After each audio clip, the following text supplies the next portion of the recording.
राधे राधे प्यारे भक्तों, सांसद शिव चैनल में आप सभी का स्वागत है। आज हम आपके लिए लेकर आए हैं भगवत गीता का 18वां अध्याय। तो सुने जो गीता ज्ञान को, बोले अर्जुन वीर, मुरली बाजे सच कहूँ, उपजे मन में धीर, आज्ञा मानू आपकी, करो युद्ध मन लाए, वाणी अमृत आपकी, दीनो मोह नशाए, धन्य धन्य यदुपते, कृपा जो मुख पर कीन, किया अनुग्रह दास पर, हुआ यह संजय धीर, योगेश्वर तो आप है, अज्ञानी यह पार्थ, विजय सत्य की हुई, मिटा हमारा स्वार्थ।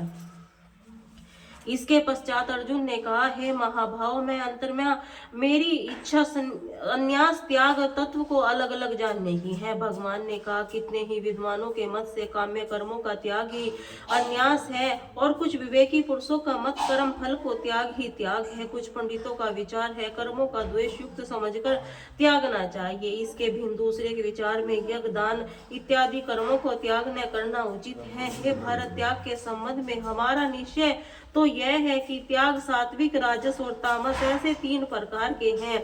यज्ञ दान और तप जैसे कर्म त्याज्य नहीं, वैसे उसे अवश्य करना चाहिए, क्योंकि इसके बुद्धिमान पुरुष पवित्र हो जाते हैं। इन कर्मों को आसक्ति फल की त्याग भावना से करनी चाहिए, ऐसा मेरा निष्मित्र है। मित्रों, कर्मों का त्याग उचित नहीं, मोह से उसका त्याग तामस त्याग कहलाता है। शारीरिक कलेश के भय और दुखों को विचार से किया हुआ त्याग राजस, और उसी त्याग का कोई फल नहीं है। गुरु के अतिरिक्त शास्त्र विमित कर्मों से आसक्त फल का त्याग सात्विक त्याग माना गया है। जो मनुष्य अहंकारक कर्मों से, दोष हितकारी कर्मों से आसक्ति नहीं रखता, वही सत्यशील, संयमशील, ज्ञानी और सतोगुणी त्यागी है। वास्तव में शरीर रखकर पूर्ण त्याग को भी नहीं कर सकता। कर्म फल का त्यागी सच्चा त्यागी है। सकामी पुरुषों को मरने के बाद भी अच्छा बुरा मिश्रित 3 प्रकार का फल मिलता है, किंतु त्यागियों का यह विधान नहीं है। महाभावों, समस्त कर्मों की सिद्धि के लिए सांख्य में 5 सिद्धांत कहे गए हैं, उन्हें सुनो। आधार, कर्ता, करण, चेष्टाएं और देव, ये 5 हेतु हैं। मन, वाणी एवं शरीर में होने वाले प्रत्येक कर्म में यही 5 कारण होते हैं। ऐसा होते हुए भी जो केवल आत्मा को कर्ता मानते हैं, वे मूढ़ बुद्धि कुछ नहीं जानते। जिसको कर्तापन का अभिमान नहीं, जिसको बुद्धि कर्मों में लिप्त नहीं, वह प्राणियों का वध करने में भी मारने वाला पाप को न बांधा है। ज्ञाता, ज्ञान, श्रेय तीनों कर्म में प्रेरक है। कर्ता, करण, क्रिया, इन तीनों के संयोग में कर्म बनता है। सांख्य शास्त्र के अनुसार ज्ञान, कर्म, कर्ता 3 प्रकार के भेद मुझसे सुनो। जो पृथक पृथक प्राणियों में एक अविनाशी विभाग रहित आत्मा संता को देखता है, वह सात्विक ज्ञान है। जिस ज्ञान के द्वारा प्राणियों में पृथक पृथक सताई दिखाई देता है, वह राजस ज्ञान है। जिस ज्ञान के द्वारा शरीर यह सब कुछ मानकर उसे आपस में तुच्छ है, ज्ञान तामस है। इसी प्रकार विहित विषमानी शून्य, जिसके फल की इच्छा नहीं रखता, राग द्वेष को त्याग कर जो कर्म किया जाता है, वह सात्विक है। राजस कर्म, जो फल को भी इच्छा से परिश्रम युक्त, अहंकार युक्त किया जाए, परित्याग, हानि, हिंसा, बलाबल का विचार कर अज्ञान वंश किया जाए, कर्म तामस होता है। निर्भिमान, कर्ता संग रहित, आंशिक, धैर्यवान, कार्य सिद्धि असिद्धि के श्रम विचार रहित कर्ता सात्विक होता है। रागी, फल का इच्छु, लोभी, हिंसक, अशुद्ध आचरण वाला, हर शोक लिप्त करता हुआ राजस होता है। असक्षी, मित्र, अभिसानी, हट, दूसरे को जीवित का नाशक एवं सोत, मगन, आलसी करता तामस कहा जाता है। गुणों के ही समान हे अर्जुन, बुद्धि धारण के 3 वेद सुनो। हे पार्थ, प्रतीत, निर्विक्त, कर्तव्य, कर्तव्य, सम, अभय, बंधन तथा मोक्ष को जानने वाली बुद्धि सात्विक है। धर्म, अधर्म, कर्तव्य, कर्तव्य को अर्थात जानने वाली बुद्धि राजसी है। हे पार्थ, धर्म को धर्म और समस्त अर्थों को विपरीत मानने वाली बुद्धि तामसी है। ध्यान योग से चलायमान धारण के मन में प्राण इंद्रियों की क्रिया को धारण करने वाली धारणा सात्विक है। फल की इच्छा शक्ति से धर्म अर्थ काम की धारणा राजसी है। पदार्थ है मूर्खों मूर्ख द्वारा उत्तमता आदि त्यागी जाने वाली धारणा तामसी है। इसी प्रकार सुख में 3 भेद सुनो, जिससे भज्य अनादि आरंभ करने वाली दुख की निर्वक्ति होती है। साधना रम, जो भी विषय जैसा प्रतीत होता है, परिणाम सुधा समान है। ईश्वर संधि बुद्धि जन्य सुख सात्विक, और सुख आरंभ में अमृत के तुल्य, अंत में विष जैसा विषयों इंद्रियों संयोग में रहने वाला सुख राजसी है। जो आदि अंत दोनों को मोह से उत्पन्न करता है। नींद आलस्य प्रमाद का कारण है, वह सुख तामसी है। वंत पृथ्वी आकाश देवलोक अनंत से प्रवर्ते है, तीन गुणों से कुछ भी भिन्न नहीं है। परंतर ब्राह्मण क्षत्रिय वैश्य शूद्रों के कर्म स्वाभाविक गुणों से विभक्त है। सम दम तम सोच समा निर्भक्ता ज्ञान अनुकूल शक्ति करता। ब्राह्मणों के कर्म है सूर वीरता तेज धैर्य चतुरता युद्ध में डटे रहना दान सात्विक। अक्षत्रियों के कर्म है ऋषि गोपालन खरीदना बेचना सत्य व्यवहार वैश्य कर्म सरल भाव से उपरोध सबकी सेवा करना।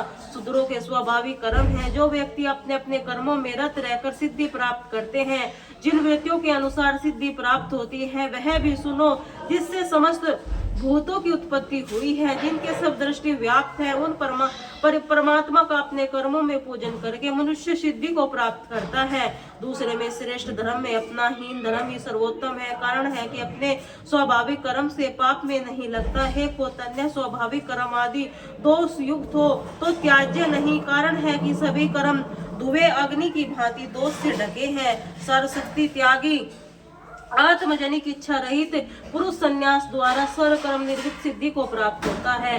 भावे अर्जुन शुद्धांतकरण जिस प्रकार ब्रह्म को प्राप्त होता है, जो ज्ञान की निष्ठा उसी को सुनो। शुद्ध भुक्ति सधरयुक्त धैर्यवानो निर्गत शाब्दिक विषय त्यागी राग द्वेष रहित एकांतवासी सफलकारी ध्यान परायण वैरागी अहंकार धल अभिमान काम क्रोध संग्रह का त्याग ममता रहित शांत स्वभाव वाला पुरुष ब्रह्म के एकी भाव योग होता। ब्रह्म के एकी भाव वाला पुरुष पर संचित रहता शोक इच्छा रहित होकर सब भूतों को संभाव रहकर पराशक्ति प्राप्त करता है। ऐसे जिस पुरुष में मेरे तत्व को जान लिया और जैसा हूँ यथार्थ में से समझ लिया तो वह पराशक्ति के प्रभाव से मुझ में प्रवेश कर जाता है। निष्काम कर्म योगी सब कुछ करता हुआ भी सनातन परम पद को मेरी कृपा से पा लेता है। एवं सब कर्मों को मेरे अर्पण कर कर परायण बुद्धि योग के सहारे निरंतर मुझ में चित्त को लगाने मेरी कृपा प्राप्त करने से तुम्हारा उद्धार हो जाएगा। यदि अभिमान वंश मेरी अवहेलना करेंगे तो नष्ट हो जाओगे। अहंकार के कारण तुम्हारा ऐसा मानना है तुम युद्ध नहीं करोगे तो यह मिथ्या निश्चय ही। अक्षत्र स्वभाव से तुम्हें युद्ध में लड़ना होगा। जो धर्म युद्ध मोह में वंश होकर तुम्हें नहीं करते उसे पूर्व बंधन से बंद कर करोगे। प्राणियों ने उसके हृदय में लगे रहना ईश्वर यतना रूढ़ की भांति है। अर्जुन माया में भ्रभा रहा है।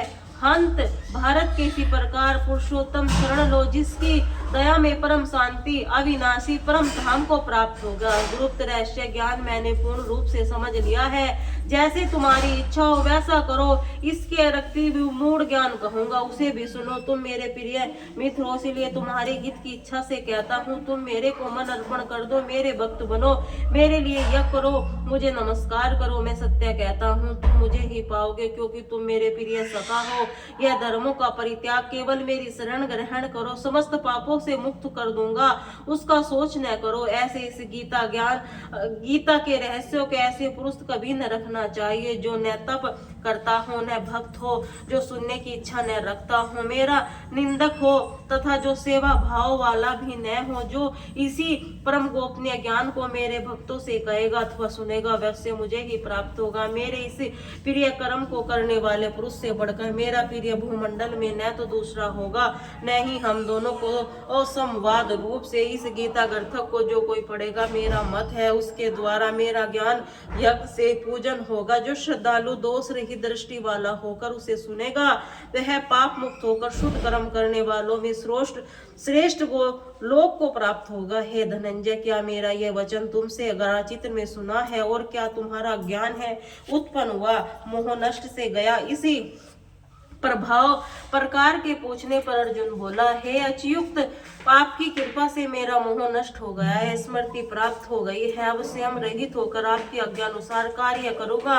तदपरांतर संजय ने कहा, हे राजन, मैंने वसुदेव महादेव अर्जुन के परम रहस्य युक्त होकर रोमांचकारी संवाद को सुना। इस गोपनीय संवाद को वेद व्यास द्वारा प्रदान की गई है। दिव्य दृष्टि स्वयं योगेश्वर श्री कृष्ण को साक्षात कहते हुए सुना है। अवंते श्री केशव अर्जुन, इस रहस्यमयी अद्भुत संवाद को बार बार स्मरण कर मैं हर्षित होता हूँ तथा हे राजन, हरि के उस स्वरूप को स्मरण कर मुझे बड़ा विनम्र प्रसन्नता होगी। विषय क्या कहूँ, मेरा ऐसा मत है कि जहाँ योगेश्वर भगवान श्री कृष्ण है, जहाँ गांडीवधारी अर्जुन है, वहाँ की जय लक्ष्मी वैभव तथा अंचलन नीति वर्तमान है। श्री नारायण जी बोले, हे लक्ष्मी 18वें अध्याय का महात्म सुनो। जैसे सब नदियों में गंगा जी श्रेष्ठ है, सब क्षेत्रों में हरिद्वार, सब तीर्थों में प्रयागराज, सब पर्वतों में कैलाश पर्वत, सब आप ऋषियों में नारद, सब गौओं में कपिला कामधेनु, जैसे ही सब अध्यायों में गीता का 18वां अध्याय श्रेष्ठ है, जिसका फल सुनो। देवलोक